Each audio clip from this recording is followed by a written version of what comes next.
الله عزوجلال میگه که ای بنده‌های من، همه شما کلگی از ابتدای آفرینش عالم تا روز قیامت همه مرد زن، پیر جوان، جین انسان، همه در یک جا جمع شد.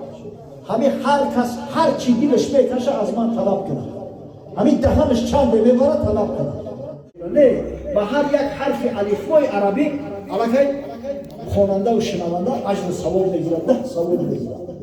اگه تصور کنه که در قرآن عظیم شان علما تحقیق کردند، قول ای همه معروفتر قول امام حمانی است.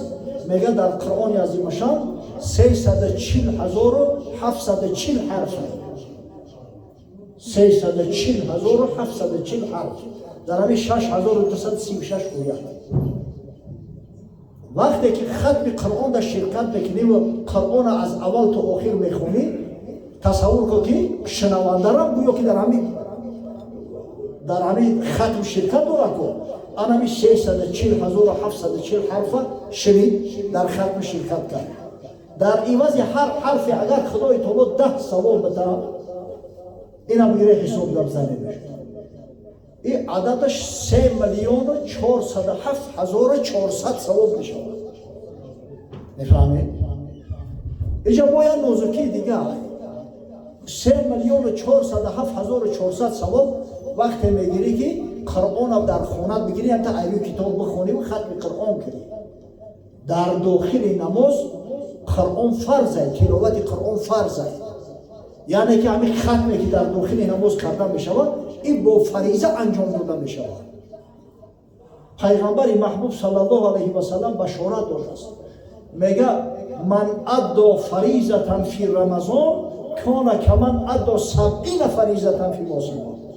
هر کسی در ماه شریف رمضان یک فرض خدا را انجام بده، ثواب 70 فرض خدای تعالی در نامه اعمالش ثبت میشه. آن کمی 3,407,400 به 70 ضرب زده. سبحان الله. 238,518,000 میشه. الله این همی در یک ختمی که قرآن 238,518,000 ثواب میگیره. ای نامه اعمال دیشون هم قطوزه خشمه بشود که خصوصا که با رسول خدا صلی الله علیه و سلم بغیر این ختم قرآن برای روزه‌دارای ماه شریف رمضان و برای قیام کنندگان شب‌های رمضان، خاصتا شب قدر مخصوص با بشارت داده است که من صام رمضان ایمانا و احتسابا غفر له ما تقدم من ذنبه. کسی ماه شریف رمضان به خاطر الله کامل پر روزه می‌دارد، تمام گناه‌های پیشینش بخشیده میشه. این گناه‌ها را که بخشیدن نامه اعمال تازه و آزاده است. در اون نامه اعمال 238,518,000 ثواب می‌نویسد. با حضرت دوام میده حدیث میگه و من قام رمضان ایمانا و احتسابا غفر له ما تقدم من ذنبه.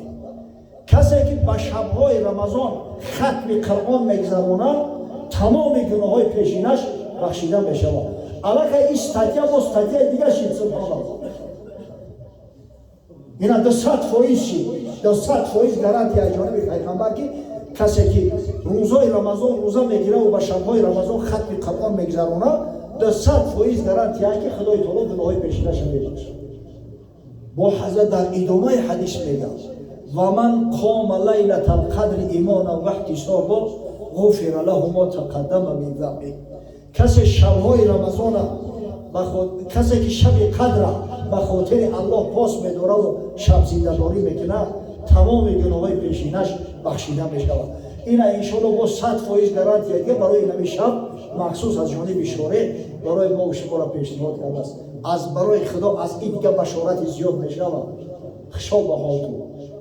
ان شاءالله همه هر کسی که این ماه دریافته، روزه شب گرفته و شباش قیام شب کرد، ای بنده‌های بسیار خوشبخت از بنده‌های بسیار بلند و مکرم پروردگار محسوب می‌شود.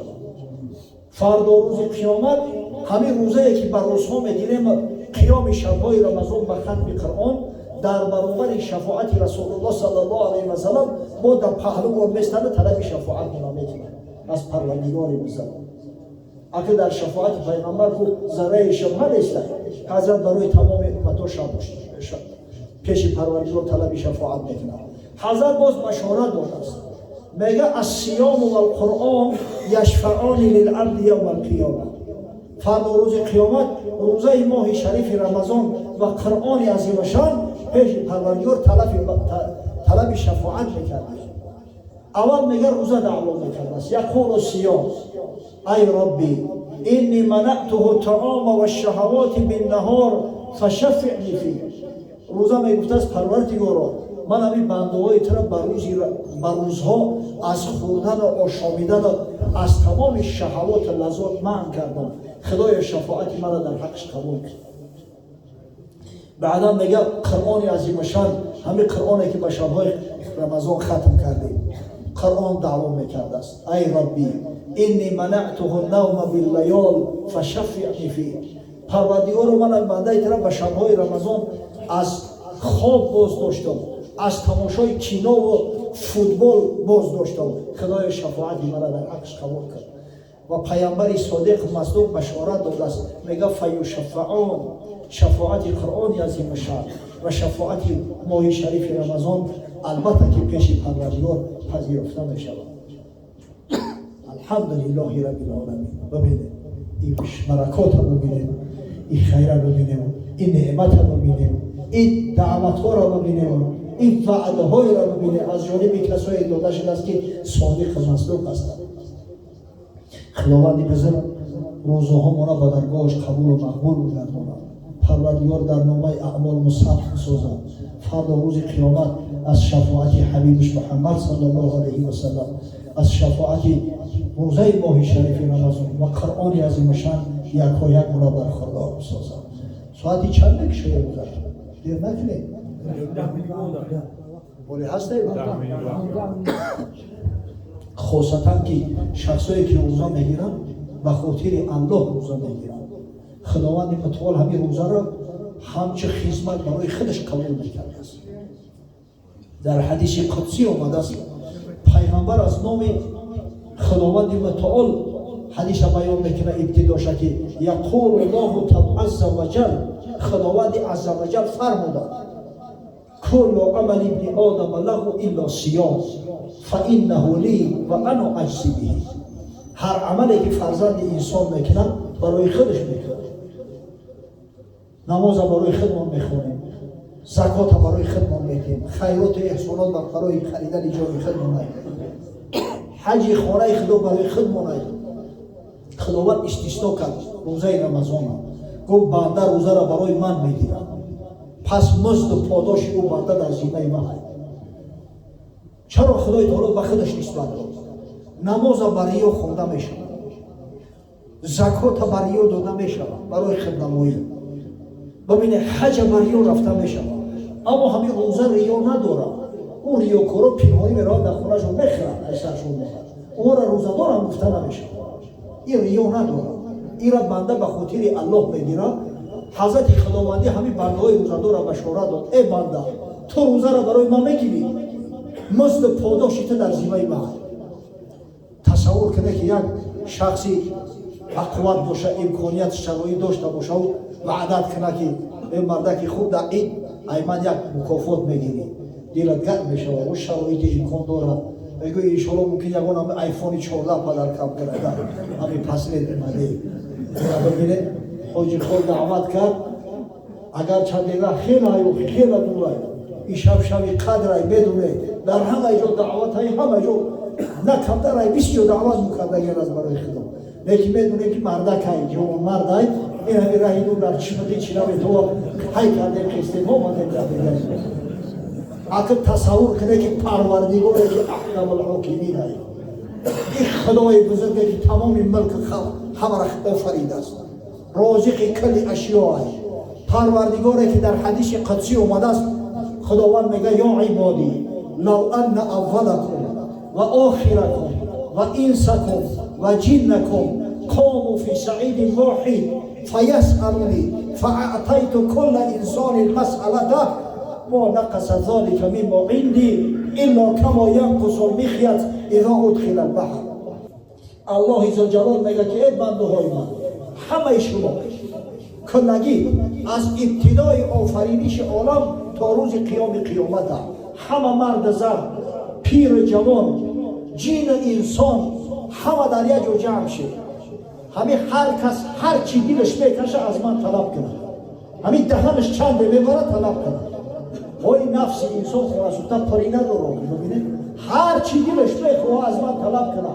اگر مرادی همه تا ببرو به هر کس هر چی طلب میکنه برسونم، از ملک من همون مقدار کم میشوه که تصور کنه که از سوزن گیری در بحر بزنی و ببروی.